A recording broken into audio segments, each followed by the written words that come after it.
نحمده ونصلي على رسوله الكريم اما بعد فاعوذ بالله من الشيطان الرجيم بسم الله الرحمن الرحيم الم نجعل له عينين ولسانا وشفتين وهديناه النجدين صدق الله العظيم۔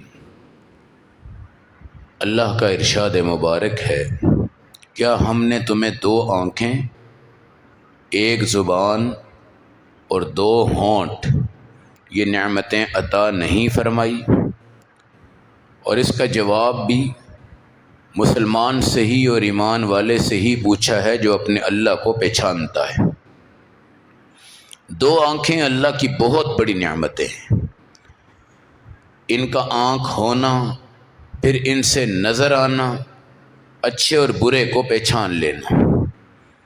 ایک آدمی ہو، اس کی بیوی ہو، جوان ہو، حسین ہو، ساری دنیا کہتی ہو یہ بڑی دوشیزہ ہے، بڑی خوبصورت ہے، بڑی قسمت والے کو نصیب ہوئی ہے، اگر اس کی آنکھیں تو ہیں مگر اس کے اندر روشنی نہیں ہے تو میرے بھائی اس کے لیے اس کا حسین ہونا، جمیل ہونا، خوبصورت ہونا، دوشیزہ ہونا بالکل بیکار ہوتا ہے، بالکل بیکار ہوتا ہے۔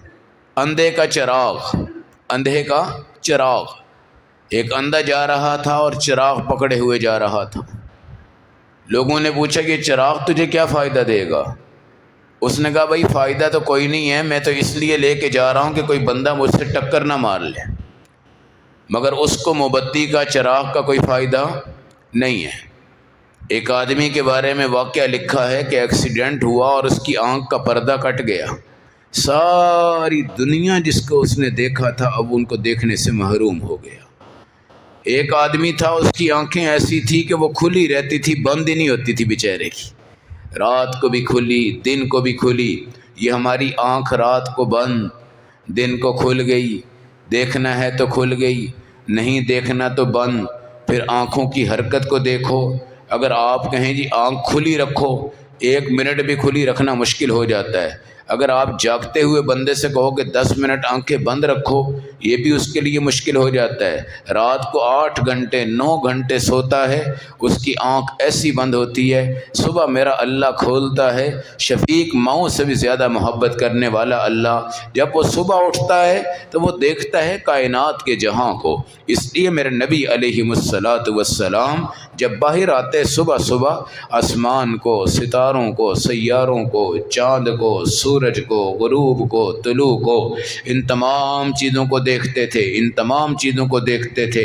رات کیسے آئی، دن کیسے آیا، رات کا نظارہ کیا ہے، دن کا نظارہ کیا ہے، بادل کا موسم کیسے ہوتا ہے، آندھی کا موسم کیسے ہوتا ہے، خزاں کا موسم کیسے ہوتا ہے، برف کیسی ہوتی ہے، برف چلی جائے تو کیسی ہوتی ہے، برف والے شیشہ پہاڑ کتنے خوبصورت نظر آتے ہیں، ندیاں کیا ہیں، نہریں کیا ہیں، گلاب کیا ہے، موتیا کیا ہے، پھل کیا ہے، سیب کا کلر کیا ہے، مالٹے کا کلر کیا ہے، موسمی کا کلر کیا ہے، گندم کیا ہے، جو کیا ہے، کھجور کیا ہے، دلیا کیا ہے، انگور کیا ہیں، امرود کیا ہیں، شہتوت کیا ہیں۔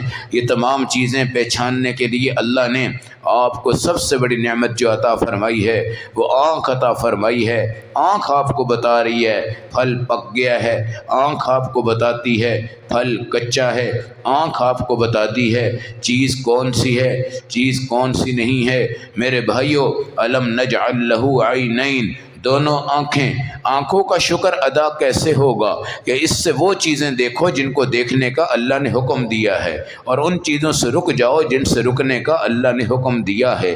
آنکھ سے وہ دیکھو، پھر آنکھ کو اس جگہ لگاؤ جہاں اللہ نے لگانے کا کہا ہے، اور اس جگہ سے ہٹاؤ جہاں سے اللہ نے ہٹانے کا کہا ہے۔ اب بندے کو اپنے اوپر غور و فکر کرنا ہے کہ میری آنکھ کہاں لگ رہی ہے، جہاں اللہ نے کہا ہے جہاں شیطان نے کہا ہے۔ تو غور و فکر کرنے کے بعد آج مسلمان بھی اپنی زبان سے خود اقرار کرے گا کہ میری آنکھ اس جگہ لگتی ہے جہاں اللہ نے کہا نہیں لگانی، اور اس جگہ نہیں لگتی جہاں اللہ نے کہا لگانی۔ یہ ظلم ہے، یہ ظلم ہے۔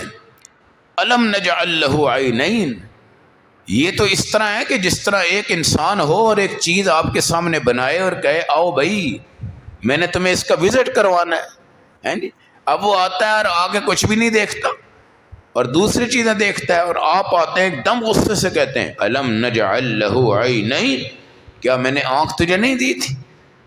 تو اب اللہ کی نعمت کو نہیں دیکھ رہا، اللہ کے قرآن کو نہیں دیکھ رہا، نبی پاک کے درود کو نہیں دیکھتا؟ دیکھ تو آسمان کو دیکھو، دیکھو تو ستاروں کو دیکھو، دیکھو تو سورج کو دیکھو، دیکھو تو چاند کو دیکھو، دیکھو طلوع کیسے ہے، دیکھو غروب کیسے ہے، دیکھو بارش کیسی ہوتی ہے، دیکھو برف کیسی ہوتی ہے، دیکھو آندھی کیا ہے، دیکھو مٹی کیا ہے، دیکھو چاول کیا ہے، دیکھو چینی کیا ہے، ہیں جی، دیکھو نمک کیا ہے۔ اب تھالی میں مکس کر کے بتا دے بھائی، نہیں بتا سکتا جب تک کہ وہ دیکھتا نہیں ہے، ہیں جی۔ آج کل یہ جو چینی 70 روپے کلو آ رہی ہے، اس کو اور نمک کو دیکھو تو یہ برابر ہی ہے، یہ بالکل برابر ہی ہے۔ اب اس کا ذائقہ چکھنے سے پتہ تو چلتا ہے، لیکن دیکھنے سے اتنا خاص اندازہ نہیں ہوتا۔ لسانن، یہ زبان اللہ نے عطا کی ہے، زبان کا ہونا، صحیح ہونا، زبان پر ذائقے کا آ جانا، ذائقے کا آ جانا۔ ایک سیب آپ کھاتے ہیں نا، ذائقے سے پتہ چلتا ہے، کیلا کھائیں ذائقے سے پتہ چلتا ہے، تربوز کھائیں ذائقے سے پتہ چلتا ہے، خربوز کھائیں ذائقے سے پتہ چلتا ہے، شہد کو چکھیں، چینی کو چکھیں، نمک کو چکھیں، زہر کو چکھیں، دوائی کو چکھیں، آٹے کو چکھیں، چاول کو چکھیں، پلاؤ کو چکھیں، بریانی کو چکھیں، سفید چیز کو دیکھیں، اس کو چکھیں، اس کا ذائقہ معلوم کریں۔ سالن کا ذائقہ، سالن کا ذائقہ، جب تمہاری بیوی کھانا بناتی ہے، شروع کے اندر تھوڑا سا وہ مسالے پہ روسٹ ہوتی ہے، اپنے میاں کو چکھنے کے لیے دیتی ہے، وہ چکھتا ہے تو کیا کہتا ہے؟ زبردست، مزہ آ گیا، مزہ آ گیا۔ اللہ رب العزت نے صحابہ کرام جو تھے، ان کی بیویاں ماشاءاللہ قرآن پڑھتے ہوئے ہنڈیاں بناتی تھی، قرآن پڑھتے ہوئے روٹیاں بناتی تھی۔ ہماری جو دادیاں پردادیاں گزری ہیں، وہ تو بسم اللہ کے علاوہ کبھی ہنڈیا کو ہاتھ نہیں لگاتی تھی، کبھی چمچ نہیں مارتی تھی، وہ ڈھکن بھی اتارتی تو بسم اللہ پڑھ لیا کرتی تھی۔ ان کے کھانوں میں اتنا ذائقہ ہے کہ نبی پاک خود کہتے ہیں اور صحابہ کہتے ہیں، حضور پاک کھانے کے آخر میں انگلیاں چاٹتے تھے۔ کیا کرتے تھے؟ انگلیاں چاٹتے تھے۔ اب تو میرا حال مشرق اور مغرب کی بات ہے، یہ بات کہ ہم ہر کھانے کے بعد انگلیاں چاٹیں، ہمیں ذائقہ ہی نہیں آتا، ہم تو فارمیلٹی پوری کرنے کے لیے 2 روٹیاں پوری کر لیتے ہیں، اور جتنا سالن لگانا ہو لگا دیتے ہیں، اور باقی آدھی پلیٹ ہم کیا کر دیتے ہیں؟ چھوڑ دیتے ہیں۔ اور میرے بھائی، اگر صحابیات جیسی اللہ والیوں کے ہاتھ کا کھانا بناؤ تو مجھے بتاؤ کوئی چھوڑے گا؟ کوئی شوربہ کوئی چھوڑے گا؟ اب وہ جو انگلیاں چاٹنے والا کام ہے، وہ ٹشو پیپر سے ہو رہا ہے، ٹشو پیپر سے ہو رہا ہے۔ حالانکہ انگلی کو چاٹنے کا ذائقہ عام کھانے سے اور ہوتا ہے، کبھی غور کرنا۔ اور یہ جو انگلیاں ہیں نا 10، ان کے آگے 10 پوٹے ہیں، یہ پوٹے جس ٹائم آپ نے چوس لیے تو آپ کے اندر غذا کو ہضم کرنے والے بہت سے ذرات اللہ داخل کر دیتے ہیں۔ پھر کیا ہے یہ امت؟ کیا ہے یہ امت؟ اللہ نے اس کی پلیٹ کو کہا کہ اگر یہ تجھے صاف کرے تو اس کے لیے استغفار کر لے۔ چائے کے کپ سے کہا کہ اگر یہ پوری چائے پی لیتا ہے نا تو اس کے لیے استغفار کر۔ پانی کا گلاس پورا پی لو سنت کے مطابق، یہ تمہارے لیے کیا کرتا ہے؟ استغفار کرتا ہے۔ بندے کا خود سوچنا چاہیے کہ میں خود تو خدا کے سامنے اس نہج پہ بھی آ جاتا ہوں کہ میں کبھی کبھی ڈھیٹ ہو جاتا ہوں، اور میرا اللہ مجھے کہہ رہا ہوتا ہے توبہ کرو توبہ کرو توبہ کرو، مگر اسی بندے کے لیے فرشتے توبہ کر رہے ہیں، اس کے لیے سمندر کی مچھلیاں توبہ کر رہی ہیں، اس کے لیے درخت کے پتے توبہ کر رہے ہیں، اس کا کھانے کا برتن اس کے لیے توبہ کر رہا ہے، مگر یہ خود چودھری بنا ہوا ہے، اور مجھے توبہ کی ضرورت ہی نہیں ہے۔ یہ چودراہٹ ہے۔ حضور پاک صاحب معراج، صاحب جنت، صاحب شفاعت، صاحب حوض کوثر، پوری دنیا کے اول آخر کے نبی، درمیان کے نبی، ہر جن کے نبی، انسانوں کے نبی، کائنات کے نبی، جن کی جنت میں شک کوئی نہیں، جن کی جنت کا درجہ ہے، جس کا نام وسیلہ ہے، وسیلہ سے اوپر کوئی اور جنت نہیں ہے، وسیلہ سے نیچے تمام جنتیں ہیں۔ اتنی بڑی جنت کا وارث آپ کو بنایا گیا۔ آپ کے 10 صحابہ جن کو عشرہ مبشرہ کہا جاتا ہے، کھڑے ہو کر اللہ کے نبی نے ان کو بشارت عطا فرمائی۔ پھر آپ کے 1.25 لاکھ صحابہ جن سے اللہ راضی بھی ہوئے، ان کی جنت کا بھی اعلان فرمایا۔ لیکن نبی پاک 100 بار استغفر اللہ پڑھتے تھے۔ جی وہ کس لیے پڑھتے تھے؟ کیا ان کا کوئی درجہ تھا جو اور بلند ہونا تھا؟ حضور پاک پہ تمام درجے مکمل ہیں، اس سے اوپر کوئی درجہ ہے ہی نہیں ہے۔ اگر یہ کہو نا کہ نبی پاک کے لیے کوئی ایک درجہ ہے جو اس سے اوپر ہے، یہ غلط۔ حضور کو تمام درجے نصیب ہو چکے ہیں۔ حضور کی تعریف سے میرا اور آپ کا درجہ تو بڑھ سکتا ہے، لیکن نبی پاک کے درجے کو ہم بڑھانے کا ارادہ سمجھیں بھی تو اللہ نے آپ کو پہلے سے ہی بڑھا دیا، پہلے سے ہی بڑھا دیا ہوا۔ وَرَفَعْنَا لَكَ ذِكْرَكَ، آپ کا ذکر ہم نے کیا کر دیا؟ بلند کر دیا۔ اب میرے بھائی حضرت تھانوی رحمۃ اللہ علیہ نے لکھا ہے کہ دہلی میں نا ایک بہت بڑا نواب تھا، مربع اور ایکڑوں کے حساب سے اس کی زمینیں تھی، اور دنیا جناب اس کے سامنے جھک جھک کے چلتی تھی۔ ایک دن حضرت تھانوی نے کہا، واہ ہمارے نواب صاحب، اللہ نے بھی تمہاری بڑی عزت بنائی ہوئی ہے اور دنیا بھی تمہاری ماشاءاللہ بڑی عزت کرتی ہے۔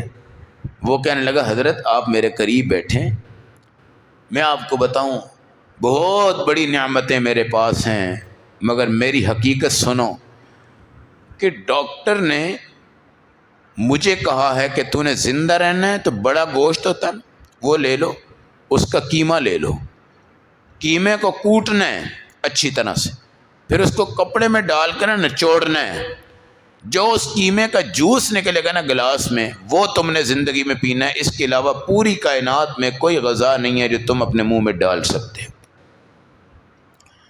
پورے دنیا میں لیکوڈ پینا ہے، وہ بھی قیمے کا پانی پینا ہے، اس کے علاوہ کوئی روٹی نہیں، کوئی چاول نہیں، کوئی بریانی نہیں، کوئی کڑھائی نہیں، کوئی مچھلی نہیں، کوئی کباب نہیں، کوئی باربیکیو نہیں، کوئی چائے نہیں، کوئی قہوہ نہیں، کوئی کافی نہیں، کوئی دودھ نہیں، کوئی دہی نہیں، کوئی مکھن نہیں، کوئی ملائی نہیں، کوئی لسی نہیں، کچھ بھی نہیں ہے۔ اور وہ کہنے لگا، حضرت سے سینکڑوں بندے کام کرتے ہیں اور دنیا کی ہر نعمت یہ کھاتے ہیں، میرے سامنے کھاتے ہیں، تو آپ خود ہی دیکھ لیں میرے اللہ نے مجھے کیسے آزمایا ہوا ہے، میرے اللہ نے کیسے آزمایا ہوا ہے۔ ایک آدمی تھا، ہوٹل کا مالک تھا، ہوٹل کا مالک تھا، اور اس کا ہوٹل ماشاءاللہ ہر چیز میں مشہور تھا، لیکن ایک دن وہ رونے لگا، اس نے کہا کہ اللہ نے میری زبان کا ذائقہ چھین لیا ہے۔ جی جب ہیضہ ہوتا ہے نا بندے کو، ہیضہ 2-4 الٹیاں آ گئی اور ڈکار پہ ڈکار آ رہے، اس کے گھر والے بیچارے اس کو یخنی بنا کے دے رہے ہیں، دلیا بنا کے دے رہے ہیں، ڈبل روٹی دے رہے ہیں، بن دے رہے ہیں، بہت کچھ دے رہے ہیں۔ وہ کہتے میں نے نہیں کھانا، دور لے جاؤ، دور لے جاؤ، دور لے جاؤ، میں اس کو نہیں کھا سکتا۔ ذائقے کا ہونا اللہ کی بہت بڑی نعمت ہے، مگر زبان کے باہر 32 دانت اللہ نے لگا کر چوکیدار بنا دیے کہ اس زبان کا غلط استعمال نہ کرنا۔ اب زبان سے کتنا ہم اللہ کہتے ہیں، کتنا ہم شیطانوں کے نام لیتے ہیں، شیطان کے پیروکاروں کے نام لیتے ہیں، اور دنیا کے دھوکے بازوں کے نام لیتے ہیں۔ جی ہمیں اللہ کے 99 نام یاد نہیں ہیں۔ اسمبلی کے 300 اور جو 50 60 70 ہوتے ہیں نا ممبر، ان کے نام ہمیں حفظ ہوتے ہیں، ان کے نام ہمیں حفظ ہوتے ہیں، اور ہمیں اللہ کے 99 نام تو 99 ہیں، اللہ کے تو ہزاروں نام ہیں، یہ 99 تو مشہور ہیں، اور یہ آپ کے سامنے لکھے ہوتے ہیں قرآن کے شروع میں۔ ہماری ایک غلطی یہ بھی ہوتی ہے کہ ہم قرآن تو حفظ کر لیتے ہیں مگر اسماء الحسنہ کو یاد نہیں کرتے، اسماء النبی کو یاد نہیں کرتے۔ یہ زبان وہ ہے جس سے حروف بھی ادا ہوتے ہیں، حروف بھی، اب لام، را، جی یہ زبان سے ادا ہوتے ہیں۔ اگر کسی کی زبان نہ ہو تو یہ حروف ادا نہیں ہو سکتے۔ یہ جو حلق گلا ہے، ہم کہتے ہیں یار روٹی چبائی جائے بس، جس دن روٹی پھنستی ہے نا، ہم گلے کو لے کے ڈاکٹر کے پاس جاتے ہیں، ناک کان گلے والا ڈاکٹر، ناک کان گلے والا ڈاکٹر۔ کیا ہوا ہے جی؟ جناب روٹی کھاتے ہوئے درد ہوتی ہے، روٹی پھنس جاتی ہے، کوئی ایسے لگتا ہے جیسے کہ بند ہو گیا ہے۔ اللہ نے کہا ہے کہ 6 حرف یہاں سے نکالنے ہیں، 6 حرف یہاں سے نکالنے ہیں، ہا، خا، عین، غین، ہاں، یہ تمام ہلکی ہیں، ہلکی حروف ہیں۔ ہم اس کے لیے کسی قاری کے پاس نہیں جاتے کہ یار بسم اللہ الرحمن الرحیم پڑھ رہے ہیں۔ کیا پڑھ رہے ہیں؟ بسم اللہ الرحمن الرحیم، یہ غلط ہے۔ بسم اللہ الرحمن الرحیم۔ اب کتنا بڑا فرق ہے۔ قاری صاحب کے پاس نہیں جاتے، غین نہیں نکلتا، غین۔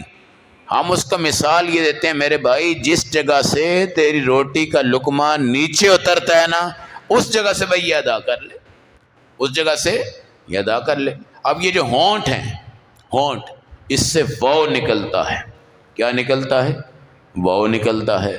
ہم اس واو کی کوشش نہیں کرتے، لیکن ہونٹوں پہ کوئی خشکی پیدا ہو جائے، یار میرے ہونٹ خشک ہو رہے ہیں، میرے ہونٹوں پہ تکلیف ہے، مجھے ہونٹوں کی کوئی دوائی دے دو۔ اللہ کہتے ہیں وَلِسَانًا، تمہیں زبان دی ہے، شفتین، 2 ہونٹ دیے ہیں۔ یہ 2 ہونٹ اگر کسی کے بند ہو جائیں، اللہ نہ کرے، اس کا سانس بند ہو جاتا ہے اور اس کو اٹیک تک ہو جاتے ہیں اور بہت کچھ ہو جاتے ہیں۔ اب یہ ہونٹ رات کو کھلے تو ہوتے ہیں اکثر، لیکن دانت آپس میں چپکے ہوتے ہیں۔ اللہ نے ایسا نظام بنایا ہو کہ کیڑا مکوڑا بھی اگر آپ کا ہے نا، وہ آپ کے ہونٹوں میں ضرور داخل ہو جائے گا، لیکن دانت اس کو روک لیں گے، دانت اس کو روک لیں گے۔ اب یہ جو ناک اللہ نے ہمیں عطا فرمایا ہے، ناک سے پخانے کا پتہ چلتا ہے کہ یہاں پخانہ ہے جی، اور ناک سے خوشبو کا بھی پتہ چلتا ہے کہ یہ خوشبو ہے۔ یہ جو کرونا آیا تھا نا، کرونا، وہ ناک کی نعمتیں چلی گئی تھی۔ وہ ڈاکٹر کہتا ہے اس کا سونگھو جی، اب اس کو سونگھتے تھے تو وہ کہتا تھا جی مجھے تو کوئی خوشبو نہیں آ رہی، وہ کہتا چلو بھائی لے چلو انہوں، کرونا ہو گیا ہے، اس کو ڈال دو اس کو بیڈ کے اوپر، یہ خوشبو آ رہی ہے، ٹھیک ہے جی پاس ہے، خوشبو نہیں آ رہی، چلو بھائی اس کو کرونا ہے، اس کے ٹیسٹ کرواؤ، یہ کرو وہ کرو، فلاں کرو فلاں کرو فلاں کرو۔ یہ میرے بھائی یہ خوشبو ہے، جو آپ گھر آتے ہیں نا تو اندر سے سالن کی خوشبو آ رہی ہوتی، آپ کہتے جی واہ جی واہ، بڑا زبردست کرتا۔ ہمارے نبی کی ایک صحابیہ تھی، ان کا نام تھا حضرت بریرہ۔ نبی پاک آئے تو وہ گوشت پکا رہی تھی، اور حضور پاک کو گوشت بڑا پسند بھی تھا۔ آپ نے کہا ماشاءاللہ آج تو لگتا ہے گوشت بن رہا ہے۔ وہ بھی ہنس کے کہنے لگی گوشت بن رہا ہے لیکن آپ کے لیے نہیں ہے۔ حضور نے کہا کیا مطلب؟ وہ کہنے لگی میں غریب عورت ہوں، یہ کسی نے صدقہ دیا ہے تو میں اس کو پکا رہی ہوں۔ حضور نے کہا صدقہ تو اللہ نے تجھے دیا ہے نا، تو آگے جس کو مرضی کھلا سکتی ہے، تو آگے جس کو مرضی کھلا سکتی ہے۔ یہ جو مدارس میں ہم زکوٰۃ لیتے ہیں نا، تو اس زکوٰۃ کی ترتیب بھی یہ ہوتی ہے، کوئی اس کا مالک بنتا ہے، پھر وہ مدرسے کو گفٹ کر دیتا ہے، ہدیہ کر دیتا ہے۔ اس کا اردو میں ترجمہ ہوتا ہے تملیک۔ تملیک، کسی کو مالک بناؤ بھائی، پھر وہ اس کو زکوٰۃ کے طور پہ آگے نہ دے بلکہ عطیے اور گفٹ کے طور پہ مدرسے کو دے، پھر مدارس اس سے اپنے نظام کو کیا کرتے ہیں، چلاتے ہیں۔ تو یہ تملیک جو ہوتی ہے نا، یہ شرعی طور پہ شرعی اداروں میں ہوتی ہے۔ کس میں ہوتی ہے؟ شرعی اداروں میں۔ یہ جتنے آپ کے ٹرسٹ بنے ہوئے ہیں اور ویلفیئرز این جی اوز بنی ہوئی ہیں، یہ بھی زکوٰۃ مانگتے ہیں، لیکن ان کے ہاں تملیک کا کوئی نظام نہیں ہے۔ ہمارے مدارس میں تملیک کا نظام ہوتا ہے، جس کے بعد یہ زکوٰۃ جو ہے وہ اس کے اوپر جائز ہو جاتی ہے۔ تو حضرت بریرہ نے کہا اللہ کے نبی آپ کے لیے نہیں ہے، آپ نے کہا صدقہ تجھے دیا ہے نا، تو مجھے کھلا سکتی ہے۔ اب کسی طالب علم کو آپ نے جناب کہا بھائی یہ 500 روپیہ لے لو، ہیں، شام کو اس نے دعوت آپ کی کر دی تو وہ کر سکتا ہے بھائی، بے شک آپ نے زکوٰۃ کے دیے ہیں، مگر وہ اس کا مالک بن گیا ہے۔ اب وہ جو مرضی اس سے کرے، جس کو مرضی وہ کھلائے، جس کو مرضی وہ پلائے، وہ ضروری ہوتا ہے، وہ ضروری ہوتا ہے۔ تو الم نجعل لہ عینین، 2 آنکھیں، ان 2 آنکھوں سے آپ نے، اگر ابھی اللہ کا دیدار تو ہم نہیں کر سکتے اس وقت، لیکن اللہ کے کلام کا دیدار ضرور کر سکتے ہیں۔ وَلِسَانًا، اور زبان، تو زبان کا ذائقہ خراب ہوتے ہی ڈاکٹر کے پاس چلے جاتے ہیں، تذابیت ہو گئی، یہ ہو گیا، وہ ہو گیا، چھالے نکل گئے، دانے نکل گئے، سوج گئی، فلاں ہو گیا۔ لیکن زبان کا جب گندا استعمال ہوتا ہے، کسی اللہ والے کے پاس نہیں جاتے کہ بھائی میری زبان بڑی غلط استعمال ہو رہی ہے، آپ جو ہے نا اس چیز کا مجھے کوئی علاج بتائیں۔ تو روحانی علاج نہیں کرواتے، ہم جسمانی علاج کرواتے ہیں۔ اور ہونٹ ہیں، ان ہونٹوں سے بھی ہم دوسروں کی نقل تو لگا لیتے ہیں مگر قرآن کے حروف کو ادا نہیں کرتے۔ یہ جو ناک ہے اس سے اللہ نے سونگھنے کی طاقت عطا فرمائی ہے۔ انشاءاللہ العزیز ان نعمتوں کو سوچو، سمجھو اور ان سے ان کا کام لو، ان سے ان کا کام لو، ان سے دوسروں کا کام نہ لو اور اپنے رب کا کام ان سے لیا کرو۔ اس لیے جو اعتکاف کے اندر بھی حضرات تشریف لائے ہیں وہ بھی بھائی اپنی زبان کو، جس طرح صحابی کو کہا کہ دنیا سے جائے تو تیری زبان اللہ کے ذکر سے تر ہو جائے۔ اس پر ہمارے بڑے اولیاء اللہ لکھتے ہیں کہ اگر تمہیں کبھی منہ میں خشکی ہو جائے، شوگر ہے نا، شوگر کی وجہ سے اکثر اندر خشکی ہوتی ہے اور کبھی گلا اتنا خشک ہوتا ہے کہ وہ چر جاتا ہے، بندے کو سمجھ نہیں آتا۔ اس حدیث سے علماء نے لکھا ہے کہ تم اللہ اللہ اللہ پڑھو، سبحان اللہ، الحمدللہ، اللہ اکبر، لا الہ الا اللہ پڑھتے جاؤ پڑھتے جاؤ پڑھتے جاؤ پڑھتے جاؤ، یہ خشکی بھی تمہاری انشاءاللہ کیا ہو جائے گی؟ دور ہو جائے گی۔ خشکی بھی کیا ہو جائے گی؟ دور ہو جائے گی۔ ورنہ یہ خشکی بھی بہت بڑا عذاب ہے۔ یہ جو تھوک ہے اور تھوک کی رطوبت ہے اور یہ اندر جاتی ہے اور باہر آتی ہے، 24 گھنٹے ہمارے اندر کے نظام کو یہ تر کر کے رکھتی ہے۔ یہ ذرا سا خشک ہو جائے نا تو ایک روٹی کا لقمہ بھی ہم نہیں کھا سکتے، وہ نیچے نہیں جانا، اس کو ہاتھ سے پکڑ کے آپ نے باہر نکالنا ہے۔ یہ تو اللہ نے ایک پلین راستہ بنایا ہوا ہے کہ ہمارا تھوک ہے، اس تھوک نے ہماری رطوبتیں مکمل رکھی ہوئی ہیں، کھانا کھاتے ہیں چٹ پٹ جناب ہر چیز اندر ہو جاتی ہے اور چلی جاتی ہے۔ یہ تو ہماری غلطی ہے کہ ہم اوپر سے پیپسی اور 7 اپ پیتے ہیں۔ جس کے معدے میں خوراک چلی گئی نا الحمدللہ اور 10 سیکنڈ بھی وہاں پہ ٹھہر گئی ہے، سمجھ جاؤ کہ آپ کا معدہ کام کر رہا ہے انشاءاللہ، معدہ کام۔ ہاں اللہ نہ کرے کوئی ایسی کنڈیشن آ جائے کہ نیچے گئی پھر الٹی گئی پھر الٹی گئی پھر الٹی گئی پھر الٹی، وہ ایک لمحہ فکریہ ہوتا ہے۔ اکثر لوگ کہتے ہیں معدے کا مریض ہوں، 2 روٹیاں کھا لی ہیں، ٹھیک ہے بھائی کھا لی، انشاءاللہ کرے گا کام، تھوڑا بہت سست ہو گیا ہے کوئی مسئلہ نہیں ہے، ٹھیک ہو جائے گا۔ لیکن جس کی روٹی اتر گئی ہے انشاءاللہ وہ گئی، وہ آگے اپنا کام پورا کرے گی، پورا کرے گی۔ اللہ ہم سب کو عمل کی، سمجھ کی اور دی ہوئی نعمتوں کی قدردانی کی توفیق عطا فرمائے۔